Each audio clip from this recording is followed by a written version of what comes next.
Bonjour, bonsoir, vous êtes avec Jess, thérapeute holistique. Alors j'avais envie de vous parler de la fragmentation. Voilà.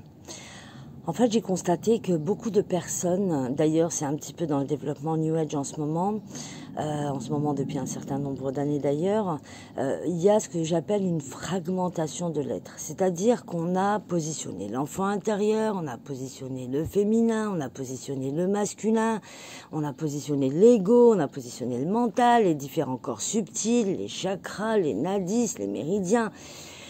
Et en fait, il faut comprendre que c'est un point de vue bien spécifique, mais qui concerne un endroit précis d'une globalité. Donc il ne faut pas perdre de vue la globalité. C'est-à-dire que quand on travaille par exemple sur l'enfant intérieur, on va travailler sur l'enfant intérieur, mais en rapport avec nous ici.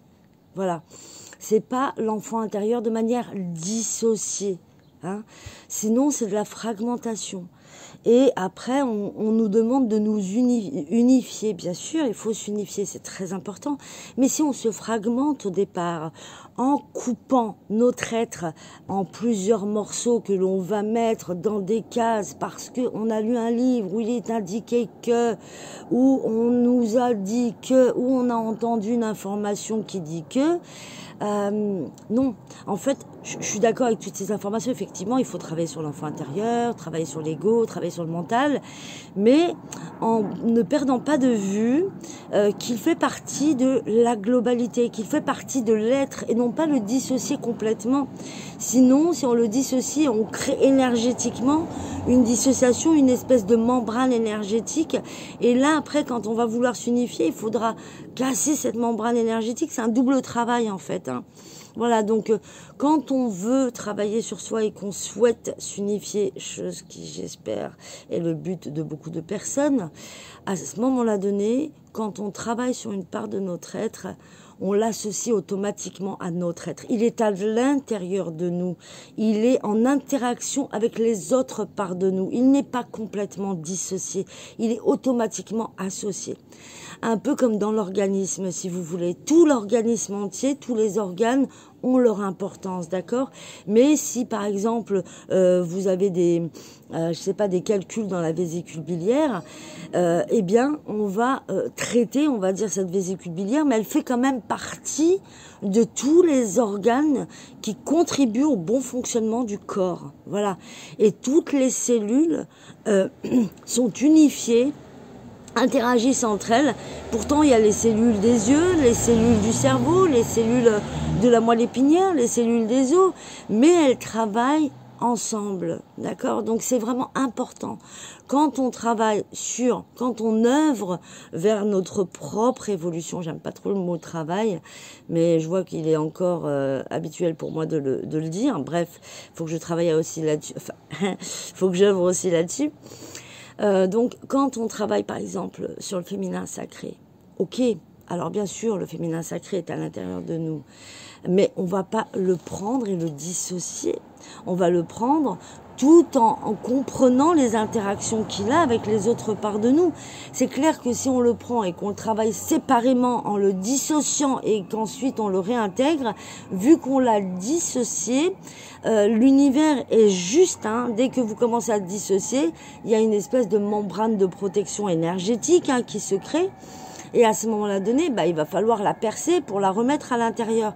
C'est peut-être aussi pour ça qu'il y a des personnes qui travaillent sur l'enfant intérieur et qui ne parviennent pas à l'intégrer complètement, qui travaillent sur le féminin et le masculin sacré, mais qui ne voient pas les changements de manière percutante dans leur vie. C'est à cause de cette fragmentation, en partie, bien entendu, mais ça peut être dû à cette fragmentation.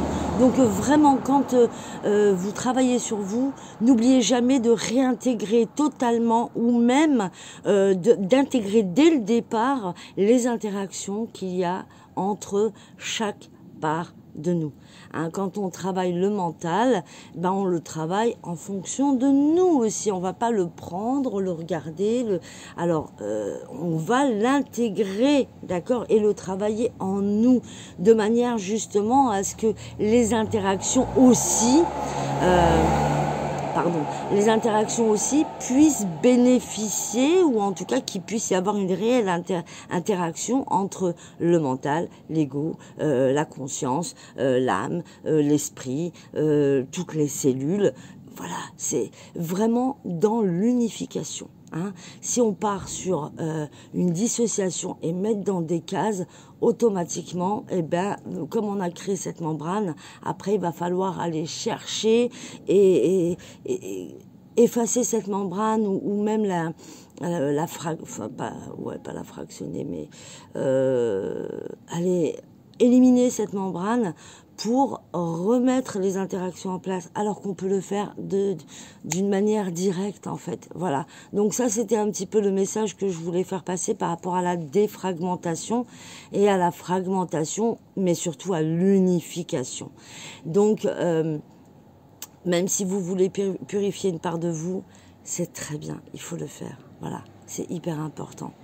Mais en soi, d'accord ? Il est inutile aussi d'aller chercher... par exemple, pour les personnes qui vont chercher dans leur enfance, qui vont loin pour aller chercher dans leur enfance, mais si ça génère des dysfonctionnements ici et maintenant, c'est que vous pouvez aller chercher ces dysfonctionnements ici et maintenant. C'est pas forcément utile d'aller le chercher dans votre enfance, d'accord ?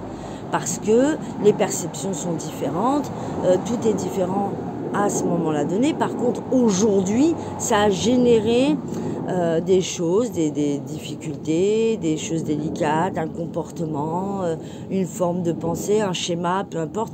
Mais c'est ici que ça a lieu, dans le ici et maintenant, d'accord ?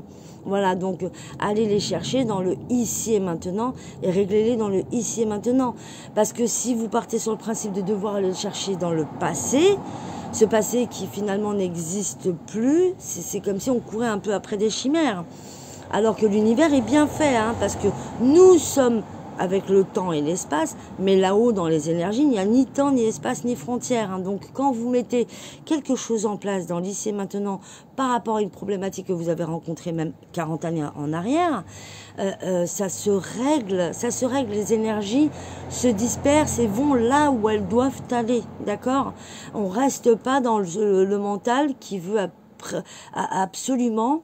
à tout prix, en fait, aller dans une période donnée pour aller chercher un élément. Non, il est là, ici et maintenant. Et c'est à partir de là, maintenant, qu'on va régler, en fait, les difficultés que nous rencontrons, parce que c'est ce qui nous est resté. Ce sont les leçons, les expériences qui nous sont restées, qui se sont quelque part cristallisées, d'accord ? Je ne connais pas vraiment... alors, il y a quelques personnes qui se souviennent très très bien, mais ce sont des cas rares, mais on ne se souvient pas de toute notre enfance.